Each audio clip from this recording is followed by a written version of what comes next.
पंतप्रधान मोदींच्या उपस्थितीत वायुदलानं आज आसाममध्ये थरारक प्रात्यक्षिकं केली। विशेष म्हणजे झाबुआमध्ये चक्क हायवेचा वापर धावपट्टीसारखा करण्यात आला। खुद्द पंतप्रधानांचं C-17 ग्लोबल मास्टर हे विमान हायवेवर धावपट्टीवर उतरलं। त्यामुळे भारतानं आणि वायुदलानं तयार केलेल्या इमर्जन्सी लँडिंग फॅसिलिटीच्या गुणवत्तेवर शिक्कामोर्तब झालं। पंतप्रधानांच्या विमानासह सुखोई, राफेल, MiG-29 या लढाऊ विमानांनी प्रात्यक्षिकात सहभाग घेतला। त्यानंतर भारताच्या वायुदलाच्या हेलिकॉप्टर्सनी थरारक प्रात्यक्षिकही सादर केली।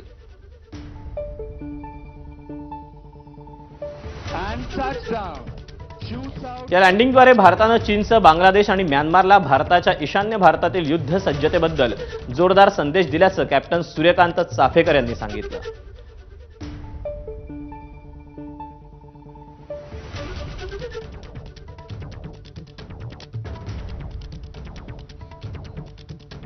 लढाऊ विमान आपले इंडियन एअरफोर्सचे त्या एरियात आहेत, त्यांच्यासाठी इमर्जन्सी लँडिंग फॅसिलिटी फार महत्त्वाची ठरेल।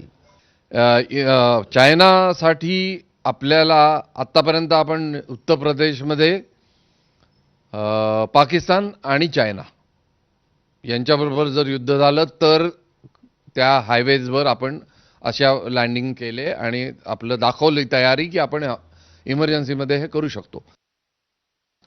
आणि बातम्यांसोबत बुलेटिनमध्ये वेळ झाली छोट्याशा ब्रेक।